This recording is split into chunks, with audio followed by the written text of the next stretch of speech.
Hola clase, bienvenidos a una nueva clase de física. En esta oportunidad vamos a tocar el tema sobre mezclas. Durante la clase pasada aprendimos que la materia se expresa en dos tipos de sustancias, las cuales pueden dividirse en elementos si la materia está compuesta por átomos del mismo tipo, o compuestos si la materia está compuesta por átomos de diferentes tipos en una sola entidad.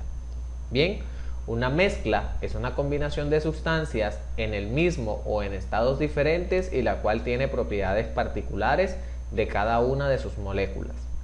Estas mezclas pueden estar formadas por diferentes patrones. Pueden ser dos elementos, pueden ser dos compuestos o un elemento y un compuesto respectivamente. Hacen parte de nuestra vida diaria e impactan en todas nuestras tareas.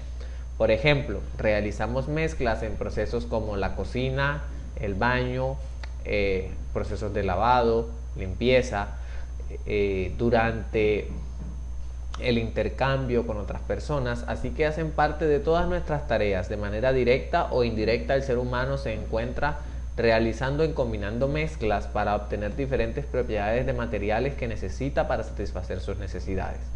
Estas mezclas pueden ser de dos tipos: naturales o artificiales. ¿A qué nos referimos con una mezcla natural? Nos referimos a aquella que se forma a través de procesos que se dan de manera espontánea en la naturaleza. Por ejemplo, la lluvia, que disuelve los materiales y minerales que se encuentran en el suelo, o los manantiales y géiseres, que contienen minerales disueltos del fondo de la tierra.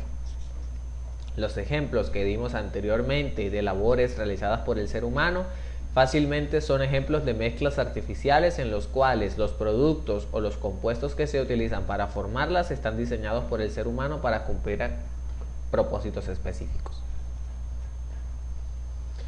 Las características propias de una mezcla están determinadas por el tipo de compuestos que la forman y por sus interacciones. En ese orden de ideas, la fase que se observa en una mezcla es la percepción que los órganos y que sobre todo nuestro ojo presenta ante la disposición de la mezcla. Si observamos una o varias coloraciones, si observamos una o varias capas, si la mezcla presenta algún tipo de viscosidad o de sensación al tacto. También tenemos que las mezclas pueden estar en diferentes estados de la materia, como lo son sólido, líquido y gaseoso. Tanto la fase como el estado determinan buena parte de las propiedades físicas que corresponden a conductividad eléctrica, conductividad térmica, temperatura, absorción de luz, absorción de calor, transmisión de energía, soporte, entre otras. Las propiedades químicas corresponden a las interacciones entre los átomos de los compuestos que forman la mezcla y compuestos nuevos. Por ejemplo, el comportamiento de las mezclas ante un óxido, ante un ácido, ante una base, ante una sal, etc. En la naturaleza existen tres tipos de mezclas que pueden diseñarse con las sustancias que ocurren naturalmente. La primera de ellas es una mezcla heterogénea, en la cual se pueden observar dos o más fases debido a que sus componentes no interactúan de forma completa. Por lo tanto, estos componentes se logran diferenciar en forma de fases o capas y estratos. Se pueden apreciar uno sobre otro en el recipiente que contiene las mezclas. Por el contrario, una mezcla homogénea es una mezcla en la que no se diferencian fases. Sus componentes interactúan de manera completa y conjunta. Por lo tanto, solamente se puede observar una fase, capa o color. Estas mezclas son las más difíciles de separar. Y por último están las amalgamas, que corresponden a tipos de mezclas en los cuales interactúan elementos metálicos en estado sólido. Generalmente las amalgamas necesitan calor para formarse y están diseñadas por el hombre para responder a sus necesidades en cuanto a construcción y al diseño de materiales y herramientas. Estos son algunos ejemplos que se observan de los tipos de sustancias y de mezclas.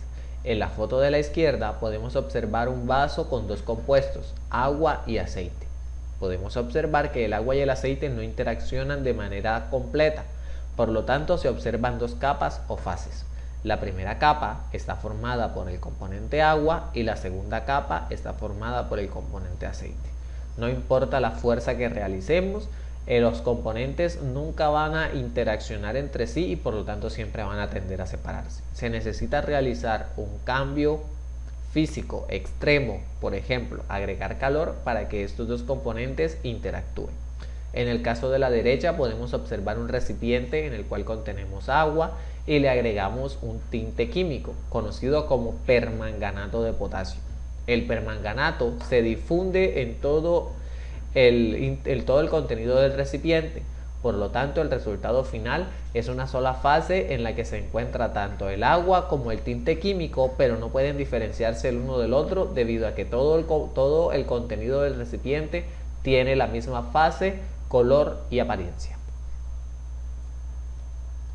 En este ejemplo podemos observar cómo se veían las amalgamas que utilizaban para los empastes dentales de las personas que los requerían.